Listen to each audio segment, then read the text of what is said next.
प्रत्यक्ष निर्वाचित प्रधानमन्त्री र प्रधानमन्त्रीले आफ्ना योग्य व्यक्तिहरूलाई मन्त्रीमा मनोनित गर्ने र नागरिकबाट छान्ने व्यवस्थाको वकालत गर्न चाहन्छौं। हामी राष्ट्रिय सभालाई राष्ट्रिय एकता झल्किने गैरदलीय समावेशी विद्वत सभा बनाउन चाहन्छौं।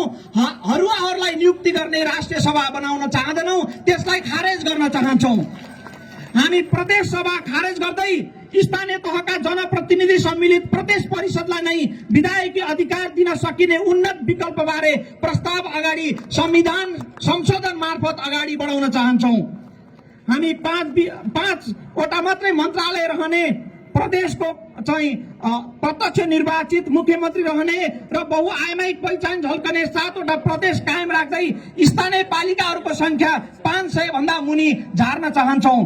विदेशमा रहेका नेपाली नागरिकले भोट हाल्न पाउने व्यवस्थाको सुनिश्चितता गर्न चाहन्छौं। हामी जान्नेलाई छान्ने, योग्यताका आधारमा छनौट गर्ने, राज्यका हरेक निकायमा खुल्ला प्रतिस्पर्धाको आधारमा योग्यताको आधारमा नियुक्ति, मनोनयन र सिफारिस हुने व्यवस्था लागू गर्न चाहन्छौं।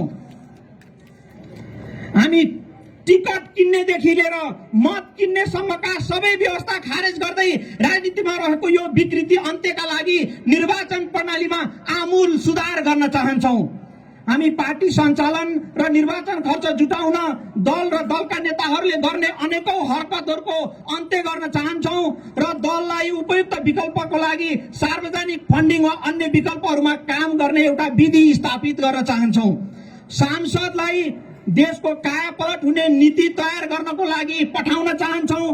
कानून राम्रो बनाउन चाहन्छौं। अहिले सांसदहरू भोटका लागि जुनसुकै काम गर्न पनि तयार हुनुपर्ने अवस्था छ, यसलाई हामी चिर्न चाहन्छौं। हामी संसदलाई विधायकी काममा अब्बल नीति निर्माणको लागि तयार गर्न चाहन्छौं। हामी योग्यता, क्षमता, आचरण, समाजमा गरेको योगदान र स्थिरताका आधारमा छनौट हुने उम्मेदवारहरू तयार गर्न चाहन्छौं। नेताको गोजीबाट उम्मेदवार हुने विधिलाई अन्त्य गर्न चाहन्छौं। यसका लागि हामी पार्टीले लिडरशिप एकाडेमी र उम्मेदवार क्लबलाई स्थापित गरेर काम अगाडि बढाउन चाहन्छौं।